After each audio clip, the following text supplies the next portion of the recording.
actually say very much about devastation, and I did not say chair, fellow members and guests. Oh, my brain.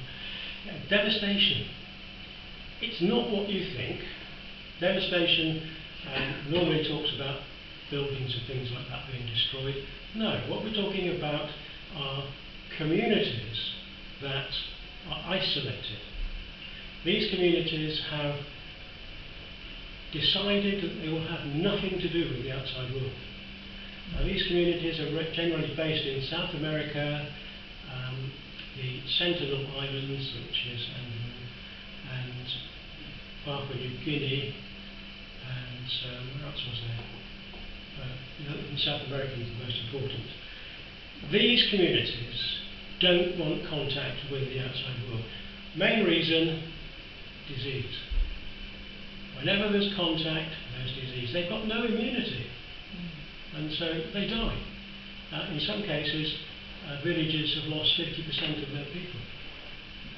So they don't want anybody going there. The Sentinel Islands, North Sentinel Island, is brilliant. They've got it off to a fine art. They're on an island. And they've got the Indian Navy send a ship round every so often just to make sure that no one's trying to do anything to the island.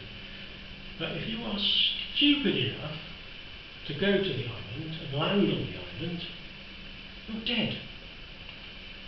A missionary decided he'd go and evangelise. What happened? Well, after a few arrows through his body, they buried him. Luckily, it wasn't cannibalism, wasn't it? But anyway, they buried him. There were two fishermen whose engine broke and they drifted onto the island. They died because they do not want any form of contact. They don't want disease, and what they don't want is destroying their culture, because their culture is based around the island.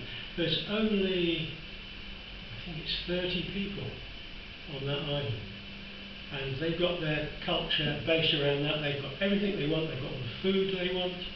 They've got water. They've got absolutely everything they want. They don't need anything else. It's self-sufficient. The only drawback is if outsiders come in, because they'll change things. And I'll give you an example of change. Papua New Guinea has got quite a few tribes that are isolated, but they have 700 languages, not dialects. It is 700 distinct languages. That's a lot, isn't it? So anyway, there are a few of these tribes that are isolated, and they don't really want to have anything to do with us, and so it's been set up so that they have areas that they can stay in, and no one's allowed to go in. Not that that happens, they break the rules all the time. But when I was there in New Guinea, I met quite a few of the old-timers in the mountains when I was working up there. And I was talking to them about how much change there'd been. And one of the old guys said, look, we were quite happy. We had a system that worked very well. We had pigs, and we grew the pigs, they came nice and big, and then we would give them away at Sing Sings, which is festivals. Other people would give them pigs, and each time you gave a pig, you raised your status. And they used to wear these ladders with bars across. Each bar was a pig. And so that was what they were doing. The pigs were so important to them that when they had an ill piglet, the women used to breastfeed it to keep it going. So that's really important. So what happens? The missionaries turn up. Now the missionaries say, well, you've got to stop eating people. You can't do that anymore. But we don't. We only eat enemies. We don't eat our brothers and sisters. No, you can't eat anybody, but you can eat your pigs. Now, they really could not understand how they could eat their brothers and sisters and not their enemies. So that's what happens when you get someone who destroys a culture. And unfortunately, the missionaries are probably the worst.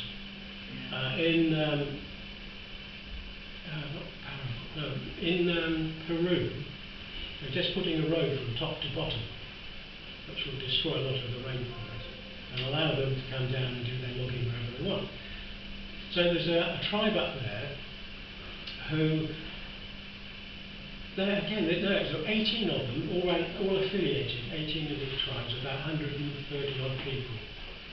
And they have desperately tried to keep out of it, but they can't because money.